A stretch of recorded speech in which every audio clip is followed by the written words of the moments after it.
James at 16 will not be presented this evening, but will return next week at its regular time. Stay tuned now for a special 2-hour What Really Happened to the Class of 65. Word Balloon is brought to you by the League of Word Balloon Listeners.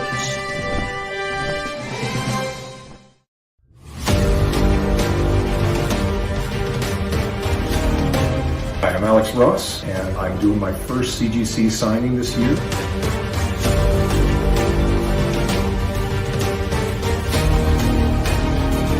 Be the exclusive way to get my signature, and submissions are limited, so please send in your books now.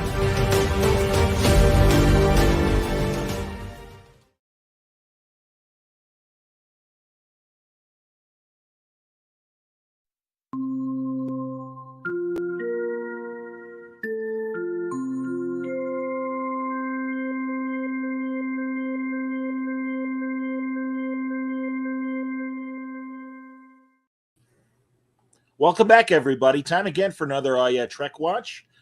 Today, instead of talking to my usual co-hosts, Franco and Mitch and Wayne, I'm happy to welcome two of the three men that make up the Serious Star Trek podcast that I enjoy every Tuesday on YouTube.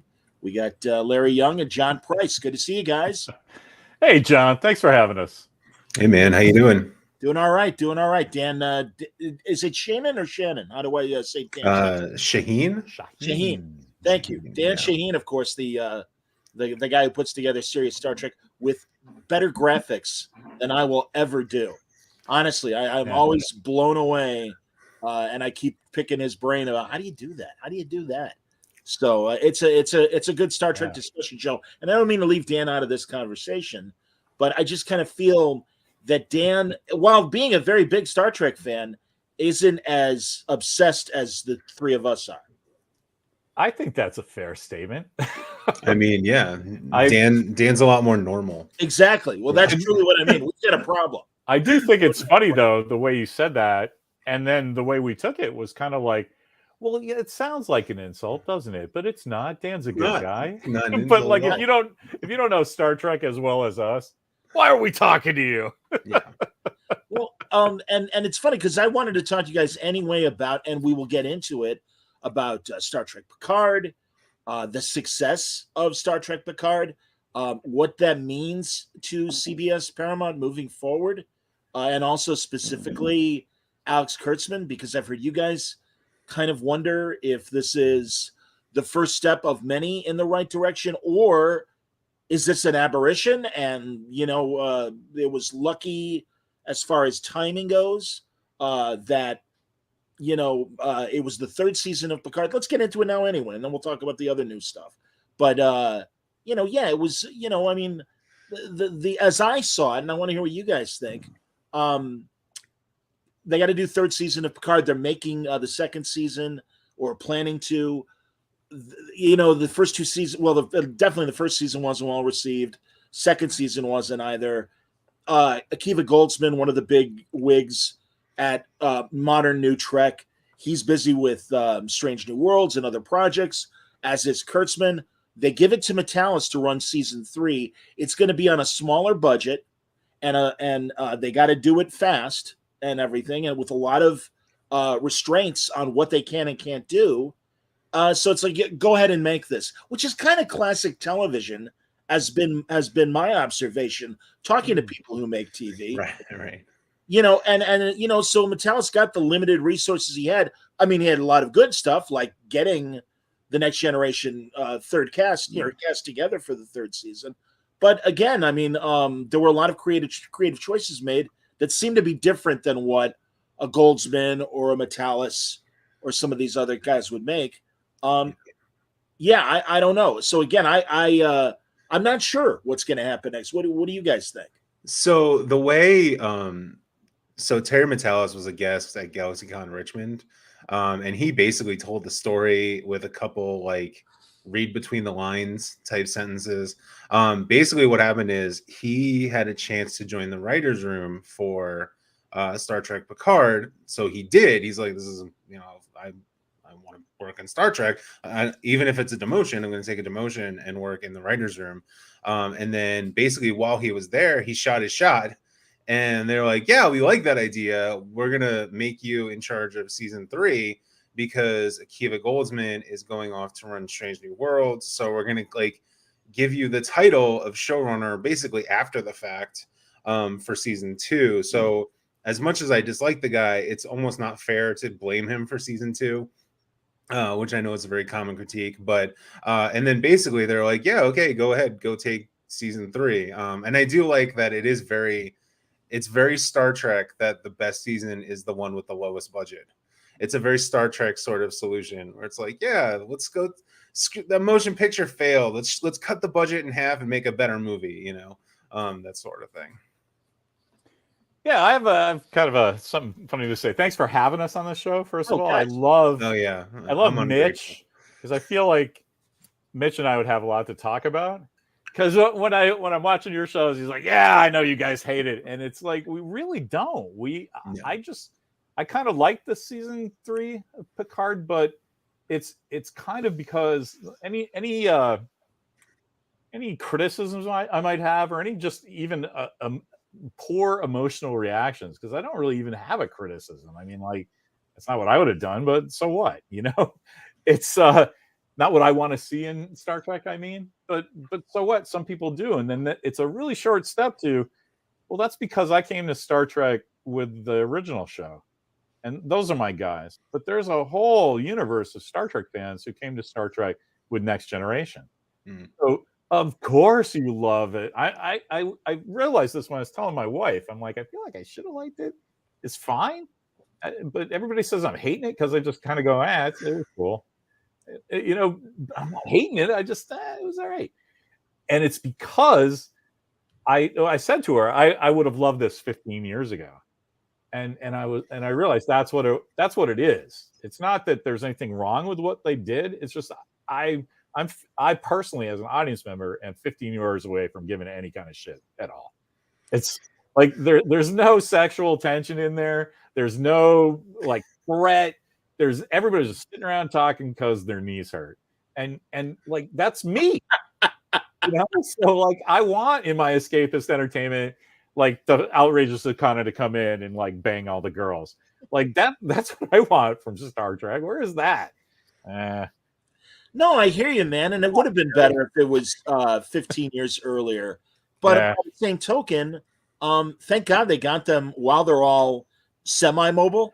Yes. And honestly, I hear what you're saying, certainly about the sexual tension.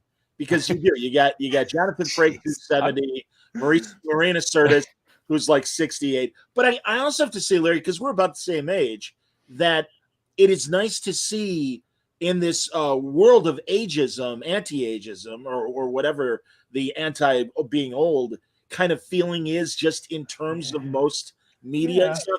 It was nice seeing these characters still do it while they can. And also, I get it, but everyone's going to be cheering this summer when 80-year-old Harrison Ford puts the fedora back on and it's 80-something Indiana Jones again.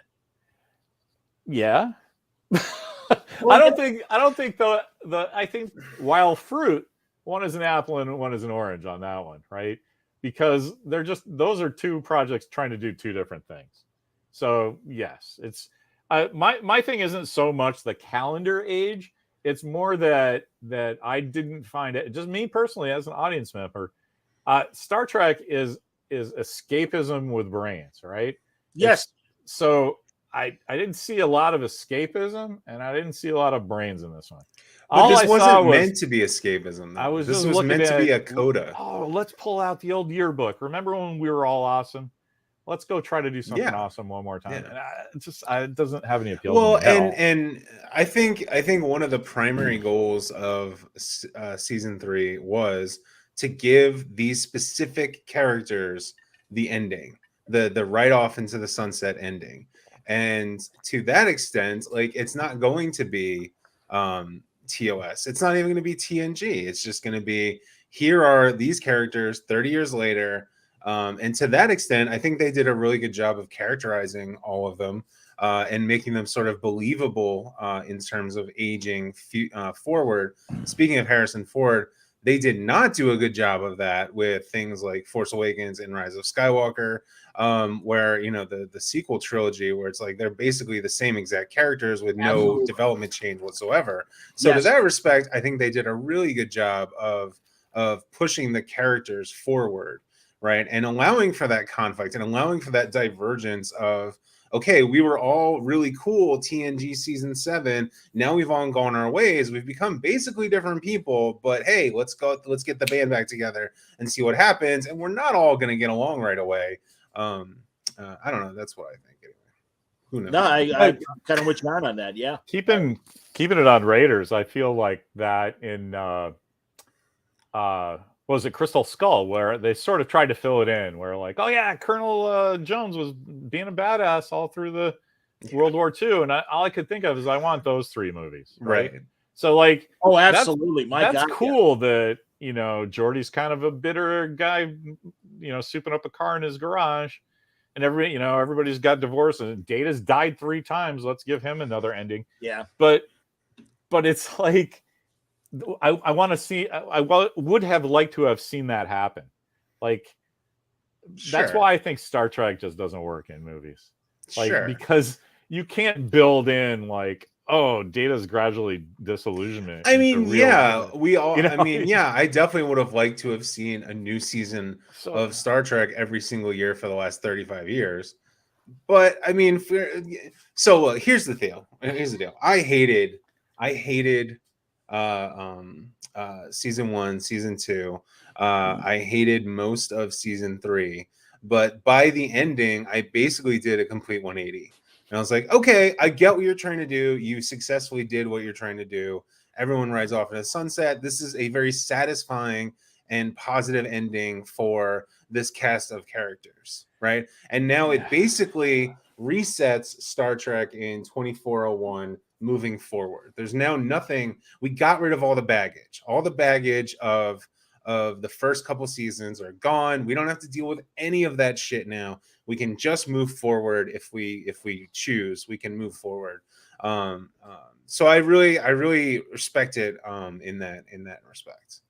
No, I'm with you, man. I'm so sorry, John, that you had this weird little Metalis blocking you nonsense, and I can appreciate the guy's an asshole. Like there's no I don't know him personally, but like him and that other guy have just been like huge assholes on Twitter to fans, like just normal people asking questions. But as Riker says, you don't have to like each other to work well together. You don't have to be a nice guy to be a good showrunner. So fair enough, man. Keep pumping out good things. That said, and we're definitely going to talk about this at some point, there is 0% chance Terry Matalas takes over Star Trek. While Alex Kurtzman is alive, there's 0% chance. I will die on this hill until it happens. Until it happens. John, I hear you, and you're right. And I can see from an ego standpoint, not knowing either men, and just kind of taking what we see. I could see Kurtzman kind of resenting the love that Trek fans are showing to Matalas, and him being, well, fuck that guy. This is my especially since he's getting love specifically because Terry Matalas basically gave a big middle finger to the first 2 seasons. If it was like Kurtzman's plot that kind of just went forward, it'd be like, okay, you're still on my team. I'll give you the reins. They had an entire argument about how much they hated the planet Nepenthe. Like, come on. Yeah, no, about that planet that Riker and Troy are on, and first season and everything. No, you're right, man. And I honestly, God, I wish I were a fly on the wall to hear what Kurtzman really thinks. And I suspect you might be right, John. There is a possibility, though, too, of Kurtzman being the ringleader and being like, look, I hired this guy to do it. I'm still going to make my money. Yeah. Great. Let Terry do Trek, and I'll stick my much bigger cut of the profits. And I don't know if he's savvy. That's exactly what he would do. But I think he's a petty little asshole. But I get some comments here. Wayne says, "I found the Picard ending more satisfying than all good things." I honestly, had they not made 3, I was always fine with All Good Things.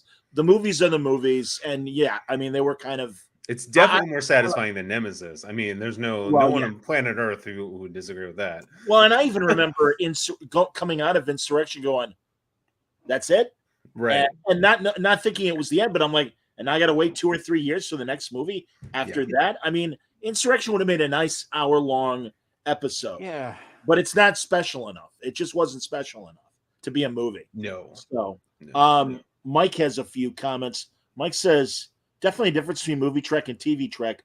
Movies and season finales for epic stories, regular episodes to be the theme of the week, long plots. And then he also says, Metalis has done the job needed for a next generation coda. I can live with that. Yeah, I also think whatever they do, and as they talk about, we're going to get the Section 31 movie. I imagine we will get more individual movies. If they want to make a new Riker movie or they want to make a new Worf movie, I'm all for it. While these guys still can, or cast members of Voyager and Next Generation, or rather Deep Space Nine. Like, hey, us fans, we love these characters. We would love to see what's happening. I mean, I know you guys saw the Deep Space Nine documentary that proposed season 8 that writers came up with and stuff. There's a lot of great ideas. And, of course, the novels, too, and the comics. Yeah. Mike's point here, and yours, too, saying that, like, Metalis is getting all the love from Star Trek fans. I'm like, I don't see it as love. I see it as, like, some kind of crazy relief or something, because what Mike says that he's done the job needed.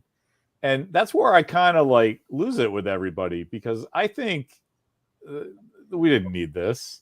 Like, if this never happened, people wouldn't be going, oh, if only the Next Gen guys had gotten together one last time for like one last mission.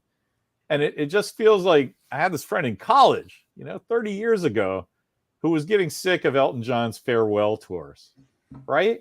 And like every 5 years, Elton John does another farewell tour. And that's how I felt about this. It's like, okay, I guess if you guys are all dying for another Enterprise and you're all dying for new costumes and you're dying to find, I just feel like there's something wrong with me, because I'm like, that was fine, right? Why is everybody going, oh, I gotta have sex with Terry Metalis? I'm so sorry, he blocked me. I also think maybe Dave Blass will give it to me. You're like, really? Okay. I also think that it's been in the cards since Picard season 1 and 2 that we're gonna get a Seven and Raffi TV series. And now at least Metalis fleshed it out. Oh yeah. Well, again, this is my belief. And why? Now at least I'll explain it. And because my wife gets mad at me about that too, John. I'm sorry. No, it's all good, man. No, I think they feel like they were onto something. I disagreed with the Raffi and Seven relationship. It felt very tacked down. Yeah. That it literally was that last scene in season 1 of Picard in the last episode. And John, was it you that was saying that it really was born out of like Michelle Hurd and Jerry Ryan kind of having fun at a cocktail party and going, oh, wouldn't it be hilarious if Seven and was it? I don't know. Well, that's great. I get that. And like the writers just jumped on it. Oh, that's that's a good idea. But also, they made that audio dramatization of Seven and Raffi adventure between season 1 and season 2. And now at least Metalis gave them a crew that those of us who really liked a lot of the younger people in season 3, the LaForge sisters, and even Jack Crusher, who I kind of have half of him I like and half of them I'm like, give me a break. And also, again, the nitpicks of season 3. Oh, you're a special assistant counselor. It's a TV show. Yeah, whatever. Well, exactly, man. But also, it's like, well, at least Ezri and Deanna were real psychiatrists or psychological counselors, and they explained the need for them to be on a ship. And it's like, hey, Jack, I'll tell you what, we're not going to put you in any department. You just sit next to Seven, and when you feel like chirping, feel free. And it's like, again, or even season 2 of Picard. Oh, Seven, you did such a great job. I'm going to give you a field commission. Bullshit. Go to the academy. Go to the academy. I mean, I'm sorry. Seven has paid her dues. She's been around a while. But I love the thing with Jack Crusher though, because that's like Jack Crusher's an that's asshole. like the one thing that was real to me in the entire 3 seasons of Picard was that this guy who is just there and is completely falling upward, and like no one cares that he's there, but he's related to one of the main people who started the show or the company or whatever. All right, well, here's the new CEO structure, and you get this chair. You're special, what the fuck ever, because of your last name. But I kind of thought that was funny. Actually, They should have named him Abrams. But even Wesley and Seven had field experience, but you still have to go through. I mean, what drives me nuts about New Trek is they keep forgetting this is supposed to be a military organization, and you can have all the field experience you want. Jack Crusher too, draping around with Mom, but there are Starfleet protocols of diplomacy, of tactics, whatever, that I would imagine you learn at the academy prior to, you know, getting an ensign rank or whatever. And I mean, even Wesley had to go to the academy. Yeah, little Mary Sue, Wesley Crusher. He failed his entrance exam. He the first rookie. Yes, indeed. So John, as literally the only person I know who said that they like the young new crew members as a member of like, you're not a hostile witness or anything. I'm just dying to know why you like, you know, they're all just seems like B team people that we have I liked Sydney. I thought Sydney was a fun character. I do think that LeVar Burton's real daughter, and forgive me, I don't remember her name. It's like, okay, that was nice of you to put her up there, but really, you know, I mean, she didn't really have anything to do. I'm not really asking you to explain your love for the characters in the show as presented, because I get all of that. I understand how that all happened, but why are people saying, "Oh, that these characters are so great, they need to be in a show headed by 2 other characters I don't care about"? A lot of New Trek fans are very unsophisticated. You can see this in the discourse. They are very unsophisticated. They like things that go boom and swoosh, and they like very superficial things. It's the Star Wars fandom, but now they're Star Trek fans for some reason. This is going to sound condescending, and I really don't mean it to. No, please condescend. I'll say it, and everyone's going to go, bullshit, you're condescending. I think the people that are new Star Trek fans that have only experienced Star Trek through the new shows have a lower expectation than the rest of us. Yes. And that's why they're like, what? This is fun. Yeah. I mean, I just want a fun show. And I know a lot of people that talk that way, not specifically about Star Trek, but just media in general, where it's just like, I just want to be entertained. And I think the reason why, Larry, to answer your question, that maybe there is a little more love for these characters, we got a full season of them being competent at what they do. We learned a little bit about them as opposed to the Discovery crew. Well, we certainly learned more compared to Discovery. Sure. Okay, comparative. I forget the lady's name who has the very long African name with the dreadlocks. That is a very good MMA fighter. Oasekun, yes. Thank you. And then also there's, and forgive me, everybody, but there's black guy on the bridge. There's Asian guy on the Discovery bridge. I know nothing else about them except they're there. And when shit goes down, the best thing they can do is go and look scared. Yeah. And especially, give me the African woman's name again. Oasekun. Oasekun and Detmer looking at each other like, oh shit, yeah, oh shit. It's like Chekhov and Sulu would just be like, oh shit, but they do their jobs. And these two are shitting their pants, it seems, whenever there's a crash and a boom. And it's John, that's fantastic, because think about it. They have the same shots, right? But Chekhov and Sulu are looking at the view screen. Fucking shit is going down, but I got my hands on the buttons. The new Trek is the two of them are like, oh, I hope we don't die together, but I really like your hair. And it's like, no, I'm sorry. Annoying. No, that's not for me. There's also this very annoying part of modern media reception today, where people want to see themselves in characters instead of allowing characters just kind of live by themselves. You see that a lot. And when people say representation, that's usually what they're talking about, is Can I see myself? Oh, I was the kid who sat in the back of the class doodling. Hey, that character on screen sits in the back of the class doodling. I see myself on screen. That's a lot of what. Now I consider that somewhat immature in terms of sort of a response and a reception to media. But that is very, very prominent. Is it so one-to-one like that? Yes, like, it's literally yes. Certainly. And I know you hate this. I know you hate not this. an educator, so I will defer to him as having a focus group on a 5-day basis. Oh, my kids, they love anime. They couldn't care less about Star Trek. How typical is that, though? Real people don't actually watch Star Trek, by the way. How typical of that is of Kurtzman in that thinking, though, that that, of course, that's why he thinks Star Trek isn't aspirational, because I watch Star Trek and I want to be fucking as smart and cool as Spock, and I want to be as fucking badass as Captain Kirk, and I want to be like, no, but every character you had get out of something that was appealing, right? Yeah, and, you get out of watch that. I want to be Star Trek smart. and go, oh, I wish I was that guy. But you're right. Both Maybe of you are right, Larry. I feel the same way, and I know John does.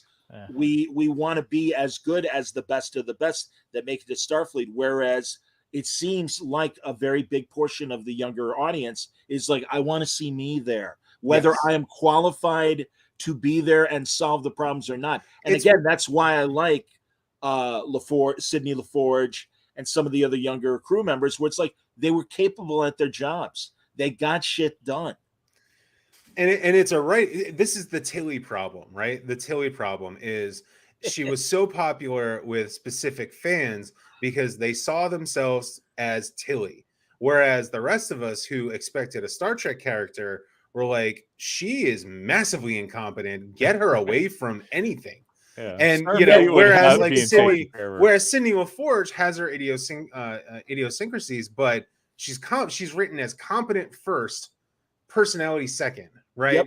I don't know if I'm saying that precisely the way I meant it, but it's like, no, they have to be competent officers. This is, you're going into a Star Trek situation. If this was Star Wars, you don't have to be competent at shit. You can just fucking pull up the Millennium Falcon, switch a few buttons, and or if go. It's another Degrassi, it's another Degrassi high school show. You can be yourself, or 90210, or any current teen show, and that's what scares me about Starfleet Academy. I was just going to allow them to have their flaws. I think it's ironically, I think it's probably going to be the best of the shows they've created, because that's the show they've been trying to create. Yeah, like. They won't have the expectations of an actual Star Trek show. Right. They are literally making, Bayside High School in space. Like, that's literally what they're going to be doing. And as Tilly got promoted, it would drive me crazy too. And it's just like, okay, Saru, you made Tilly the first officer. Okay. Yeah. I guess. Right. Who was a student 3 episodes ago. But no, I was telling my kid about this Starfleet Academy thing, and he barely looked up from whatever he was doing and said, "Oh, there's going to be a Star Trek show you just don't care about then, right?" And I went, "Yeah, but like, that's so sad. You don't." And he's like, "Why?" And I was like, "Oh, that's right. You weren't raised a Star Trekian like I was. A foundling found by a guy in a gold velour shirt and said, Here's a thing to aspire to." Not like now where it's like, hey, just pay $7 and you don't have ads on your streaming thing. So sad. I'm so bitter they shit on my religion, man. Wayne is echoing my words. Old Trek had writers with science fiction experience who could tell good stories. Today's writers focus on too much drama trauma. Exactly, man. Absolutely. Yeah. So, I don't even necessarily think you have to be a sci-fi writer, because if the goal, like for Picard, right, the goal of Picard was not to write a sci-fi show. It was to write a competent drama about how this 80, 90, 100 billion-year-old man is dealing with, the greatest achievement he ever made was 50 years ago, right? How do you deal with that? The problem is they didn't do that. Right. They tried to do 13 other things every single episode, except deal with Picard. Yeah, I was, and truly, that's why I was looking forward to this series in general, because it could have been a very introspective thing, but the things they chose to, I guess, look at as far as Picard, I mean, season 1 was a mess. Season 2, I get, and I'm sorry that Patrick Stewart had that kind of real trauma in his own life, but it's like, somebody please look at the reruns and see that Picard's mom made it to her old age, and the way they tried to explain it in in the show. Oh, I used to imagine having tea with my mother and whatever, and it's like, yeah, but not only did he have the one episode where it was an illusion that he was having tea, but you also had generations where he's got the family photo album, and there's old lady Picard, one of his pictures, and there she is as an old lady. It's like, I mean, no, man, you blew it. You fucking blew it. I think if anything, we can all safely say that Patrick Stewart should not be in the writer's room ever. Every single idea Patrick Stewart has had is bad. Yeah. I mean, is there like, on this level of like actor character relationship, is there a more prominent actor / character who does not understand the character he's playing? Like, that is a fucking brain stopping question, man. I have to go. I mean, he just does not understand Jean-Luc Picard. He doesn't. So we can leave his ass out of the, like, apparently, like, there was some big interview where he's like, yeah, I had my own version of the ending that, you know, I thought they were going to feature, and I thought it was brilliant. And Terry Matalas was like, yeah, we forgot to put film in that day, you know, like, you know, like, no, get out of here, Patrick Stewart. You know, anyway. That's fun. I'm curious. His autobiography comes out in the fall. Stewart? Patrick Stewart's the real guy. Yeah, I wonder how much he'll be talking about how great he is. Well, and you know, honestly, in fairness, because the man obviously is a brilliant fairness. Actor. Well, but he's a brilliant actor, and there is room for an actor to interpret what is given to him, and then him to add idiosyncrasies and things. But no, I agree. I think he was given too much say-so in the writer's room, and that's why we got the 2 shitty seasons. Absolutely. And I mean, back to the sci-fi writer point real quick. I mean, to their credit, they got Michael Chabon to write a season, and it was awful. Like, so just being a sci-fi writer or like just being a Star Trek fan doesn't automatically make you good at creating something.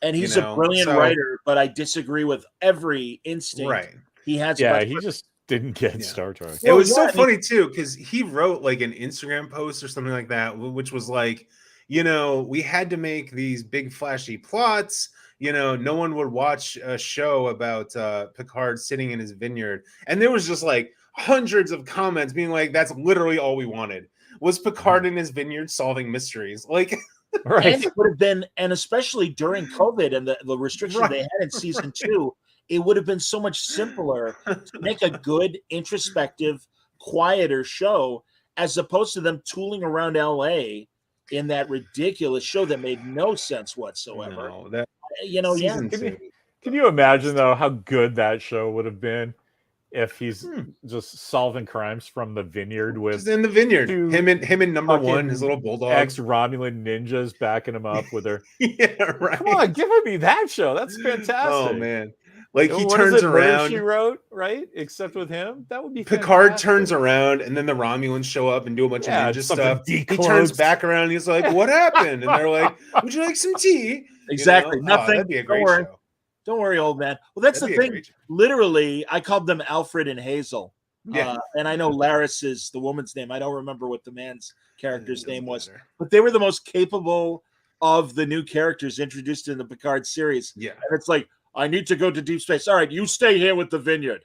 And it's like, they're former Tal Shiar. They are former secret agents. They know what to do. No. Not much making sense of that. There's a lot of pushback online about like, is he back with Beverly? What happened to Laris? And it's like, dude, you guys completely missed the point. You are superficial, terrible fans. Stop doing this. Go watch some other shitty show. Where they made the lead into a robot for no reason. Yeah. Anyway, I also wanted to talk because I was blown away this weekend by, and I'm sure lots of people watching right now and hearing this, if you haven't already looked online, look for the Roddenberry Archive and a video called Regeneration, and it will blow your mind. Roddenberry Archive, it's the Okudas, Denise and Michael Okuda, and it's Dave Blass and Darren Dockerman, who are very important behind the scenes people really for the last 20 years restoring the motion picture, working on new Trek as well. The Akutas, of course, very responsible for the L-card graphics that we saw going back to the Next Generation. But they made this 2-minute movie that takes place on Viridian 3, and you see the Enterprise D being lifted by shuttles. And there's a mysterious figure that is watching and seems to go to Kirk's grave and pick up the badge. And who is it? Why, it's Leonard Nimoy. And it's like, how the fuck did they do that? And at first I thought it was CGI, but no, and I imagine there's a bit of CGI, but it's this actor here who, they really made up to be Spock. And here's a good comparison. So on the left, you've got motion picture Spock, and on the right, you've got this actor, and look at that. I mean, that's insane. And if he doesn't have the voice, I'm sure you can get someone to dub in a good Leonard Nimoy imitation. But they've made a couple of these videos. There's also one called The Source Wall, and it shows Spock. And here's Selleck again as Spock. These are incredible. And further, and Larry and the three of us were talking about this, they also brought back Yeoman Colt from The Cage, and they've got this new actress. And God damn it, she doesn't look like Yeoman Colt. And here's another picture of her with new Spock and everything. And it's, oh my God. And they're really short. They're really, really short. But essentially, they seem to be proof of concept of, if we want to do anything with this, we know how to do it. And the name of the company is Otoy, Otoy. And if you go to their website, it's home.otoy.com. And I'll bring up some other images. Go ahead, Johnny. So if they can do this, why are we stuck with Ethan Peck? So here's what they did, which is really cool. The reason it's up in the news again is because they did virtual walkthroughs of all the Enterprise bridges, which is bananas, because it's like the stuff that's on the wall in the motion picture. They did the bridge of those ships. Like they did the Ken Adams thing from Planet of the Titans, right, which was bananas. But in August, that's when they did the memory wall thing, and they announced their proof of concept. And so there was bits from The Cage, and it looks like stuff that was shot in 1966 with modern cameras. It's insane. Yes. You're like, how did they do this? Because it's real. But that's why they're so short, right? Because I don't think you could do I don't think you could do a TV character like this with that sort of level of fidelity to a character that's beloved by everyone alive on the planet. Well, I think everybody knows what Leonard Nimoy looks like, and they just nailed that. I think much like AI, I think we're watching something in process that, as it gets better, who knows what they can do. Look at this. I mean, here's some shots of San Francisco and a great shot of a Spock. Look at that, Christopher Pike. No, that's not from The Cage or the Menagerie. That's brand new. Yeah. But my God, I mean, that's just beautiful, man. I mean, these are just incredible. They really are. More of Yeoman Colt. They did fantastic work. Here's the original design for Planet of the Titans Enterprise that, of course, became Voyager. Yeah, that one you just scrolled by. That's the one that I explored the most because I don't know anything about that. That was fantastic. I want to say in Kirk's quarters, there are all these paintings of previous Enterprises, and I believe that's one of them. Oh yeah, in the motion picture, that's definitely up on the rec room. Yeah, the rec room where they that's have right. But so I'm familiar with the ship, but I don't know anything about the insides, right? Right. So it was really cool to read about the Vulcan warp stuff, and the I don't know how they were thinking that might work and for live action, if ever. But like the bridge is a pool basically that you go into down a ladder. I was like, okay, that's bananas cool, but I don't know how that's gonna work. Well, and I'm assuming they're making these virtual backgrounds and stuff for VR, and maybe these are going to be VR things that we could purchase. Well, that was my first thought when I was telling the missus about this. I can't wait until we get the affordable home version. Like my kid's got his 3D printer going. I think that's amazing. I mean, our phones, right? Like when portable phones came out, they were like $5,000, and now it's like, a couple hundred. Right. So at some point, I'm going to have my life dream of having Humphrey Bogart starring in the original theatrical cut of Blade Runner. And that's going to be like an easy thing to do at some point, right? You just buy the Humphrey Bogart skin, and you already have every version of Blade Runner, so I just take the one I want, and then I can copy it over and then watch that. That's going to be a thing that people are going to be able to do. Oh yeah, absolutely. The other thing that the Roddenberry Archive is doing proposing is taking the animated series and turning it into real film ideas. And look at Eric's. Oh. Check out Eric's. Yeah, I would love to see that. Come on. Yeah. I want to see that now on Strange New Worlds. Yeah. Where's Maurice and Eric? Yeah, that's a real bummer that they're not exploring that. Well, we'll see. And again, these are all being done by the Roddenberry Archive, and Rod is obviously part of this, but it is not CBS Paramount involved in this at all. Right. I'm sure they're aware. Yeah, they got the licensing through that you're not doing. They wouldn't let me do that with Star Trek. Well, and I would imagine too, or at least given that Rod is part of the mix of New Trek, that respecting Rod and the Roddenberry estate enough to let him do his thing. I don't know, but regardless, it is so. Well, with Majel gone, he has to own everything that goes on with Star Trek, right? So, So no, absolutely. Respect. Yeah. Money. It truly blew my mind. I was I did. Yeah, that was fantastic work. I'm glad they're doing that. And I don't. Do you know, Larry, the significance of the numbers that they use? I'm forgetting what it is. I mean, there was nothing immediate in Star Trek that jumped out. 765,874. Yeah, there was nothing immediate Star Trek related that jumped out, but I just assumed it was something like where R2D2 came from. That was like the audio sound for Real 2, Dialogue 2, and they just saw that can and it was like, okay, that's the robot's name. Funny. So I imagine that's probably their internal code for the whole project, right? That was my guess, or maybe it's something so inside Star Trek that I don't know because I haven't looked up Kurtzman's coloscopy thing, whatever, wherever he gets his Star Trek ideas from. Does he get Star Trek ideas?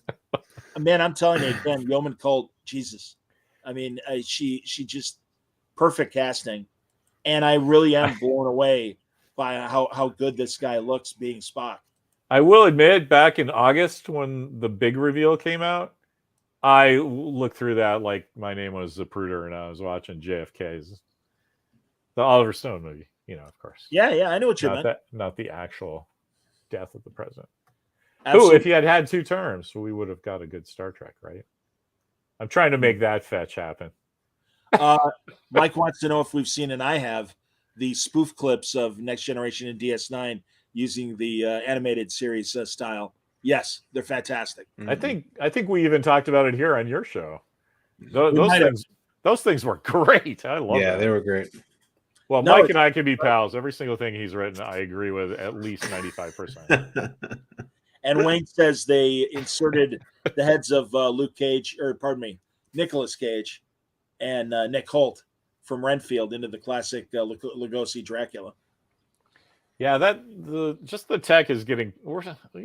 Even though we're old men, we're still like, oh, they did the best they could on Tron Legacy, or whatever. And now it's just like, my bar is still Ant-Man, the first Ant-Man with Michael. Douglas. Michael Douglas when they because that was good. I grew up watching Streets of San Francisco, so I have a very clear memory of what young Michael Douglas should look like, and boy, did they nail that. I agree. But look at the leap. So now it's like, oh, they put Nicolas Cage's head. Like, right. Look at the leap from Tron and Legacy to that to this. And Renfield and everything else. No, and that's why I'm saying it's like, sure, maybe not today, and also my immediate thought seeing the regeneration video with new Spock or with Selleck as Spock was, they're doing a General Tarkin like they did in Rogue One with Peter Cushing's character. Yeah. And and even the moment that you saw young Carrie Fisher again, But it's again, they're improving. Who's to say? God, and again, we're old enough, John. I don't know if you ever saw Tales from the Crypt back in the '80s when I've they seen would Tales from the Crypt, yeah. okay, and they would do like they did an episode where they reanimated like Bogart for an episode, or those terrible commercials like Fred Astaire dancing with a vacuum cleaner, or John Wayne hawking beer and stuff like that. But again, this stuff has gotten better. I mean, initially I'm like, oh, that's kind of ghoulish. I am so for new stuff with this guy Selleck or whatever actor. If they can make him look like Leonard Nimoy, yes, please. Yes, please. How interesting is that, though? Like, of course, everybody was sort of horrified that, like, the zombie-esque nature of reanimating Fred Astaire somehow to dance with vacuum cleaners. But it's kind of okay if they're bringing, Jesus back to life, space Jesus, right? It's like it's more the folklore thing that John is the expert in. That, like, I don't know. There's something distasteful about doing that to people, but Spock's Vulcan. And so that's fine because characters live forever. Characters live forever. It's Amen. a role, right? Amen. And George Clinton, P-Funk. Indeed. I was so relieved that Patrick Stewart didn't die, or Picard didn't die at the end of season 3 of Picard, because I was really dreading that happening. Yeah. And it's like, oh, thank God. And even Metalis kind of faked us out, like, hey, don't expect everyone to survive. And certainly we got, of all people, we got Captain Shaw's death instead. I like Captain Shaw more than Johnny does. I know that. Yeah. I like Stash. Yeah. I like Shaw as a character. I think he did a really good job acting as Shaw the character. Shaw the character is also a terrible captain. So in that respect, I hate the fact that everyone's like worshiping, like, oh my God, we need a Shaw series. Like, no, he was a terrible captain. He sacrificed himself for his ship. That's the most noble thing he's ever going to be possible of doing. So let it go. Let it go. Don't shove him full of nanites like Neelix. Don't make him a hologram like the Doctor. Just fucking let it go. You had your couple episodes, some one-liners, very good. Move on. Well, I think I hear what you're saying, John. I don't think he was a terrible captain. He was a by-the-book captain, and he was just one of those run-of-the-mill. Not everyone could be a James Kirk or a Jean-Luc Picard, and unlike at least he grew in his captaincy during the season and reacted to the moment. Well, I think, I do. I think even... Wait, so how did he grow? Because they didn't show it. He had a 180% personality reversal right as he's dying, which the deathbed confession is. No, I think... And then the little hologram, I think she's going to be a great captain. Yeah, come on. I think the fact that he moved in to save in episode, I want to say 3 or 2, when the Titan shows up, when the Shrike has either Beverly's ship or the shuttle that they were all in a tractor beam, and all of a sudden the Titan shows up and it breaks the thing. Technically, that's out of Federation space. And he's saying, that's out of our space. It's out of our jurisdiction. They're the ones that are kind of putting themselves in this position. He still did the right thing. And I think, again, now don't get me wrong. It was either do the right thing or die in a lot of circumstances throughout the season. But unlike a Captain Esteban, who's like, I don't want any of this. Let's get the fuck away from this and everything. Like in Search for Spock, I think Shaw did learn a little bit as the season progressed. I'll agree with you. He's a better captain than Captain Esteban. You're kind of talking me into it, I will say. And Larry, you of all people who loves Ron Tracy from the Omega Glory. Calling him out. Calling him out. You've made me realize what my problem is with Stashwick. It's not that he's a particularly good or bad captain, because whatever.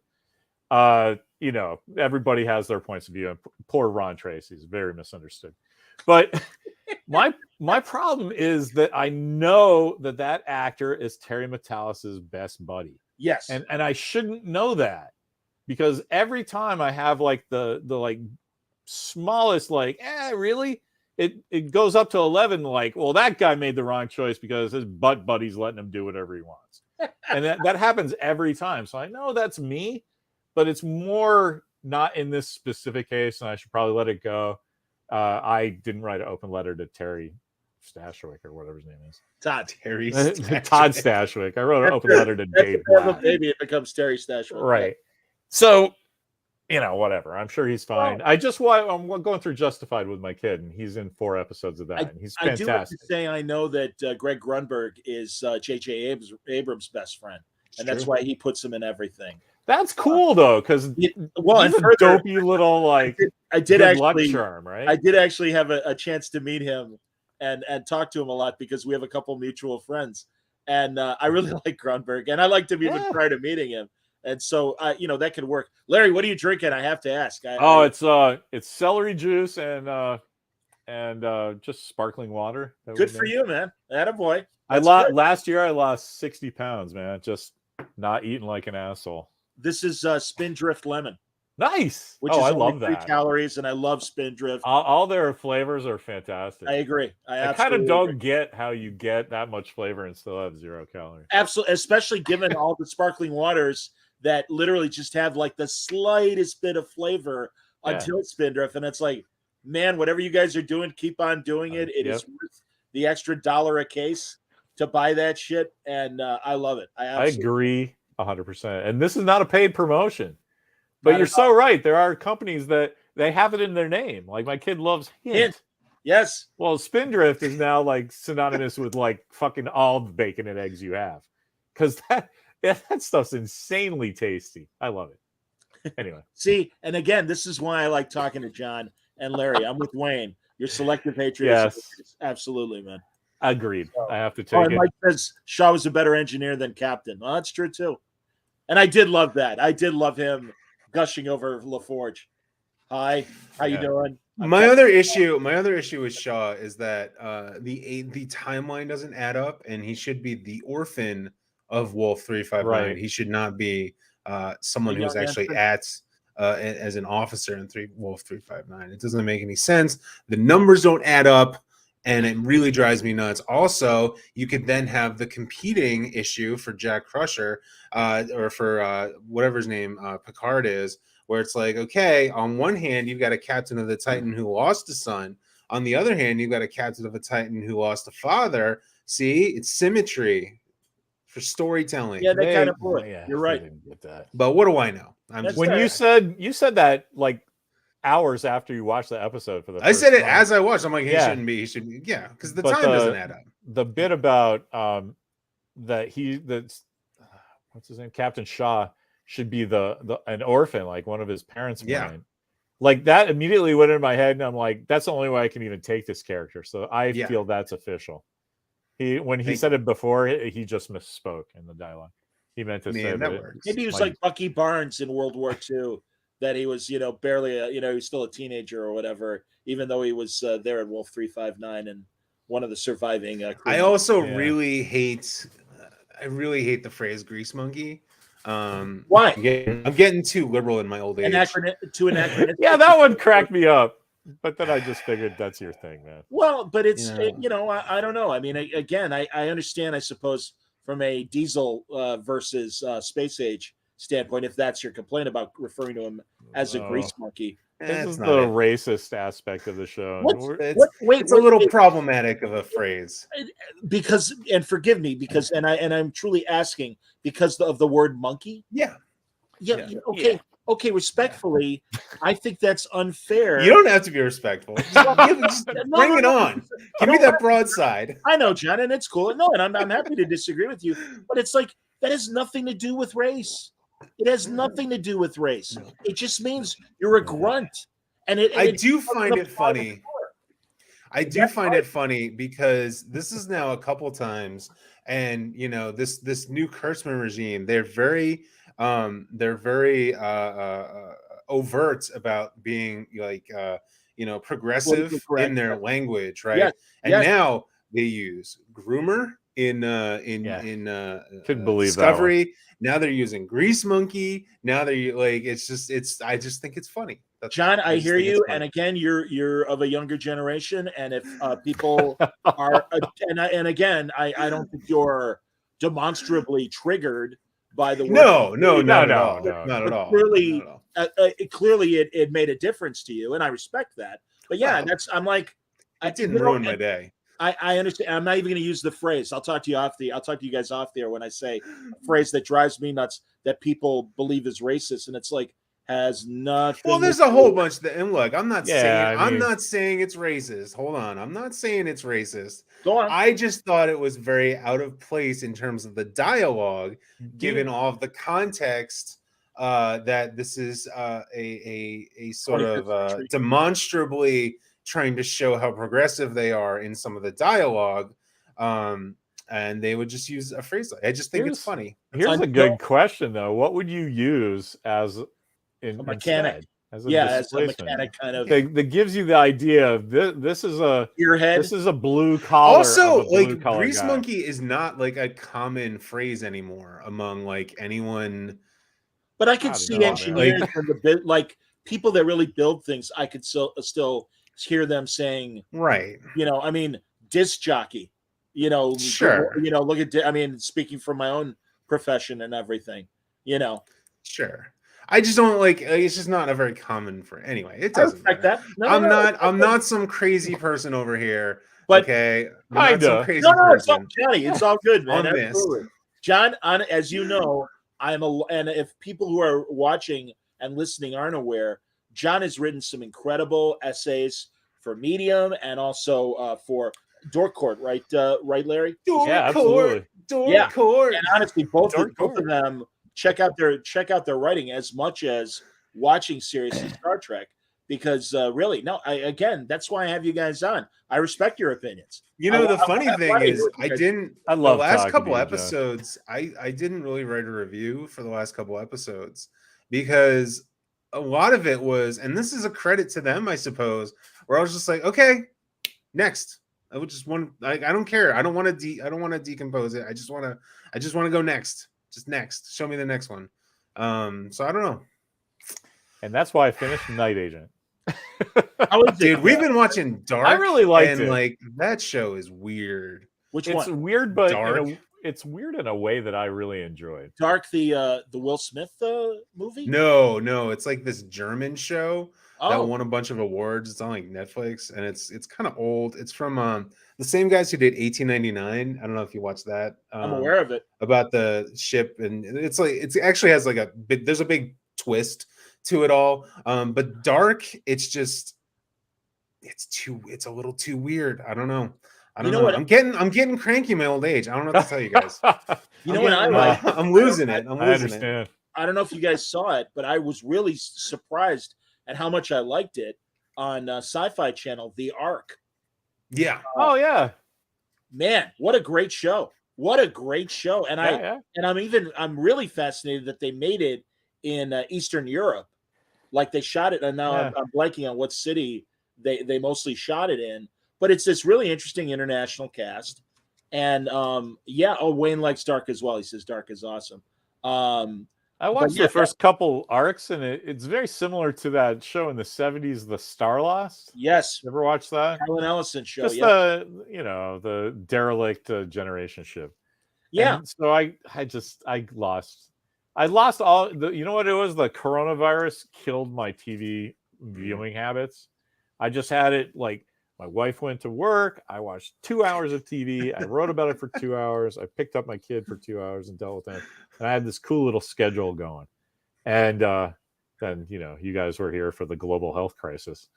Yeah. And then it's just like, it was great because I taught my son about everything worth watching on movie and TV for the last 25 years in 2.5 years. But now it's just like, do we have Duraflames? I saw the Tetris movie on Apple. Yeah, that was great. Really fun. I want to watch that. Yeah. And and it's funny now. I haven't watched the first 2 episodes of Citadel yet. That's out on Amazon, and that's the Russo brothers. Yeah. I watched the first one. It's fantastic. I liked it so much that it makes me want to see Eternals too. That's the guy who stars in as Icarus. In the Eternals. Yeah. hilarious. Yeah, more of that. Like those are the kind of shows I want. I'm such a sucker for a good espionage show or a movie, and there's so much on right now on most of the streamers that I'm like, oh god, I can't even keep up with it. So even though it's going to be another 6 or 8 weeks till Strange New Worlds, it's like, okay, I got shit to watch. I'll be all right. It's hilarious. John's drinking something orange, which could be mistaken for Tranya. That's Tranya. Yep.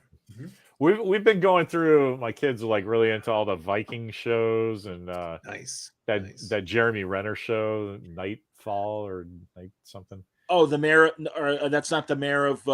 No. He produced it. It's Night something. It's about the Temple Knights, and we're doing Britannia now. And oh my God, I feel like if I got dropped down into Britain, Roman area, England, I'd be fine for a while. I'd be all right. I'd figure out a way to. Dude, Britannia. I haven't seen the 3rd season, I think. Yeah. But the first season is crazy. The second season is even crazier. Yeah. The only thing is I hate the theme song. Well, okay, I see that, but I was like, if you're an old man, that's fucking awesome. But it's just so out of place. But there's 2, no. Do you like that Heath Ledger movie? A Knight's Tale? Knight's Tale? I love A Knight's Tale. Well, it's the same goddamn thing. They're just playing Donovan covers, right? I like that juxtaposition. What is it? It's the first season's Hurdy-Gurdy Man. Hurdy-Gurdy Man. That's right. But second season is so of the Witch, though. No, second season's better. I think they got the memo. Second season after the first season of the Witch. Yeah, after the first season, they got the memo. It was like, hey, we need a better song. So I've been dying. Walker won't let me jump ahead, but season 3 has to be a Donovan song as well, right? It has to be. I don't remember. Donovan vastly underrated. Mostly remembered only for Mellow Yellow. Yeah, maybe it's Mellow Yellow. I don't remember. Oh, that would be fantastic. Just killing people with broadswords. Of course, Last Kingdom is the top of the apex. I agree. Last Kingdom's great. Uhtred, son of Uhtred, is. Did you watch the movie?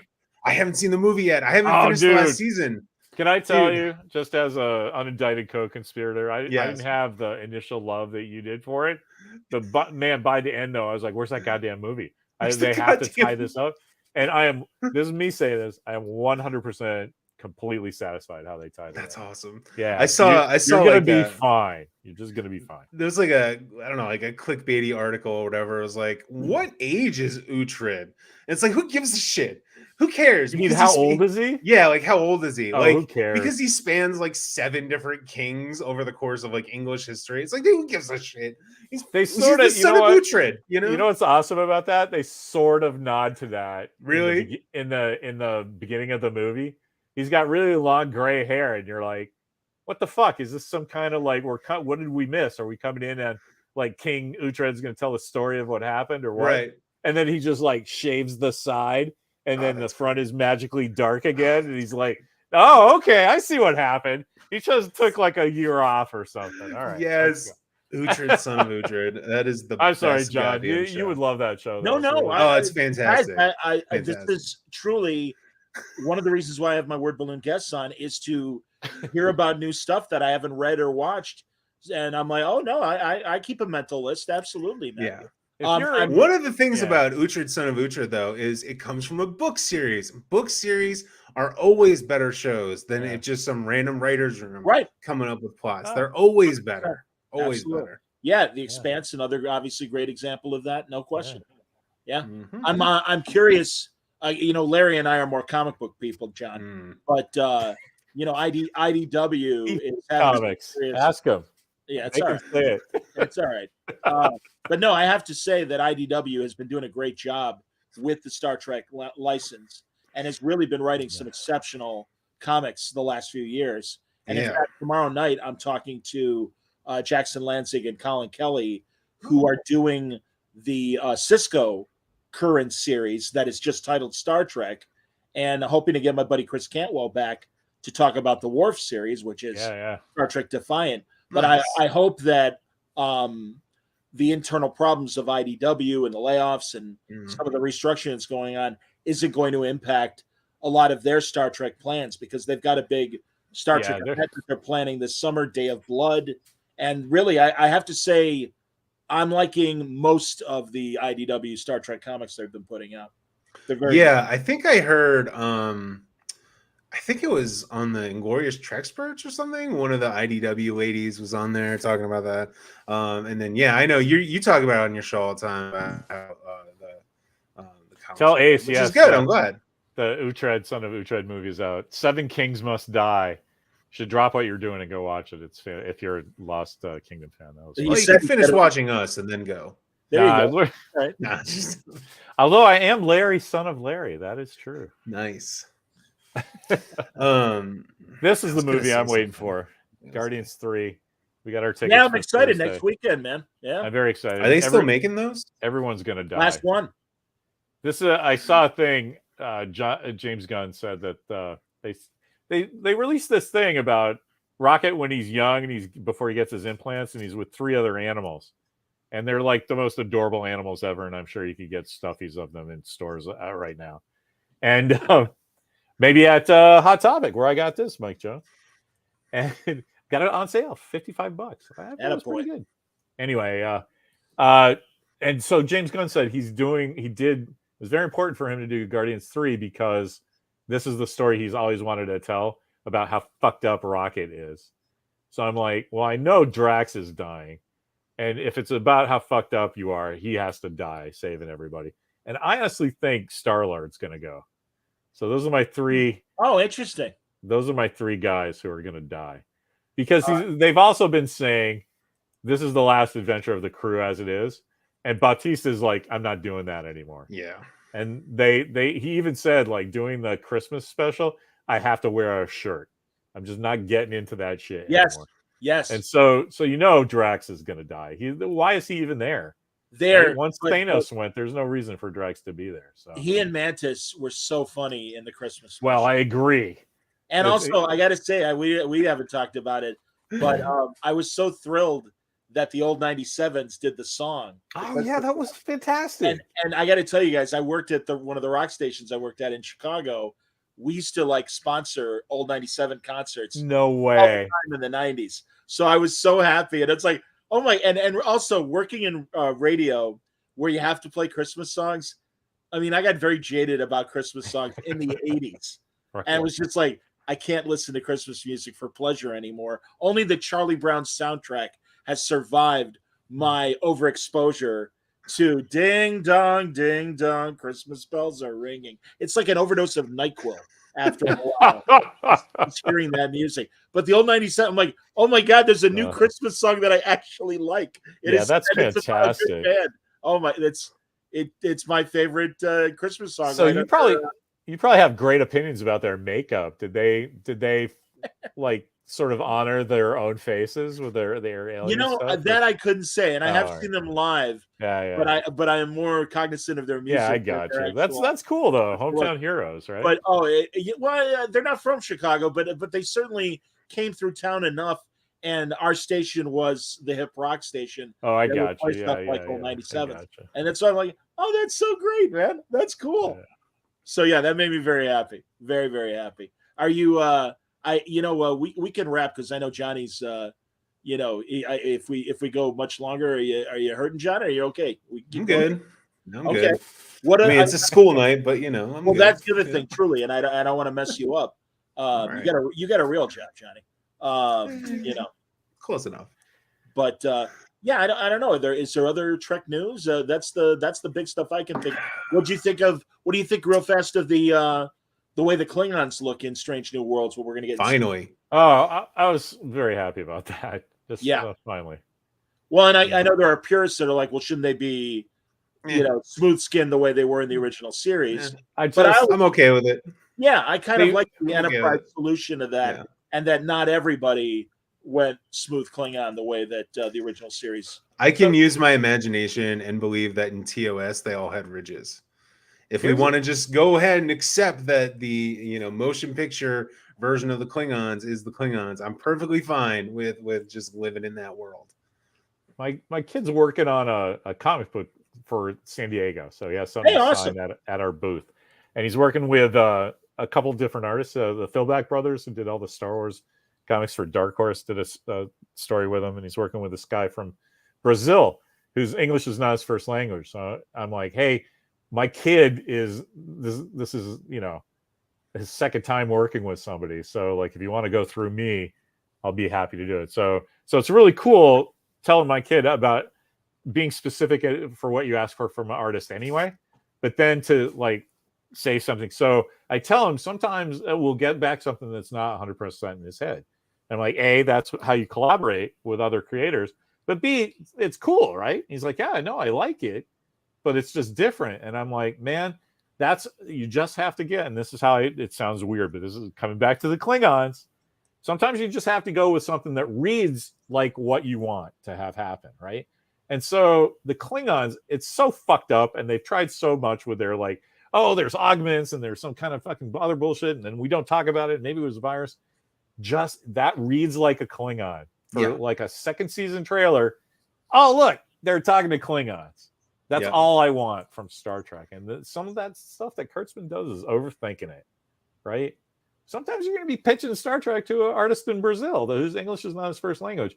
Do you want to make a big fucking point that they're reading Klingon? And no, there's a guy. He's got a ray gun. He's talking to that guy. He's got a funny rubber thing on his head. That's a Klingon. All right, let's go. That's all you need. They're also wearing TOS style belts. Are they really? Kind of hard to see, and I didn't see the bubble this. Wrap. That's awesome. Yeah. And someone pointed out on Twitter, they zoomed the picture. And I'm like, yeah, it's a TOS Klingon belt. Yeah. Can I interrupt Where's Wayne Core? For some work? He just asked me what our booth number is. Yeah, it's awesome. I'm known for this comic, Astronauts in Trouble, and our booth number is 2001, which is the most famous astronaut in trouble movie ever, and it's been like that for 27 years. That's how the first year was a complete accident, and then I was like, you can never ever give me another table because it's part of my branding now. And absolutely, man. 27 years, 2001. Absolutely. God, Larry, how big is the closet that you have with all your shirts and your 2001 spacesuit that you have? Oh yeah, my movie props and stuff. The spacesuits, they're in the office. They're like right there, actually. Oh, okay. Off camera, but I never do this, but here, let's see if we can catch somebody. This is a first. There's that.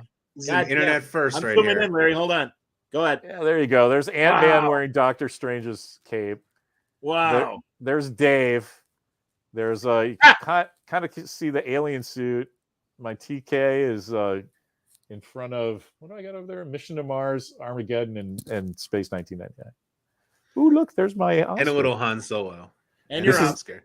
This is actually the art that my kid is working on. That's great. We had some lettering issues. Hilarious. So, yeah. Don't come so far. There you go, and we're back. Anyway, yeah, I like to collect movie props. So I do have a closet that's for this kind of stuff with all my Star Trek stuff. That's the magic closet. And then the office has all the mannequins. And Walker, my God, I don't know what super soldier formula you've fed to him, but my God, I remember when he was a scrawny little kid. It wasn't that long ago. And now it wasn't. Jesus Christ, man. Yeah, it's pretty weird, man. If you have kids, it's this thing that happens to everybody. So you kind of get the idea, but it's also like super personal at the same time. I'm sure. That, like, you wake up one day and your kid is like 5 inches taller. And like, when did that happen? And it's funny with buddies of mine because, especially with a coronavirus, I only get to see people every couple of weeks, maybe a couple of months. And so the guys I go movies with, you probably know Mark and Steve from my Facebook. Well, like Mark came up to and was like, "Who's that fucking guy talking to Mimi? I bet Larry's going to be mad about that." Holy shit, it's a Walker, right? So from even I don't know, 20 yards away, he just looks like a dude. Like he's hugging Mimi. Really? He's a big kid. Oh, he's a big kid.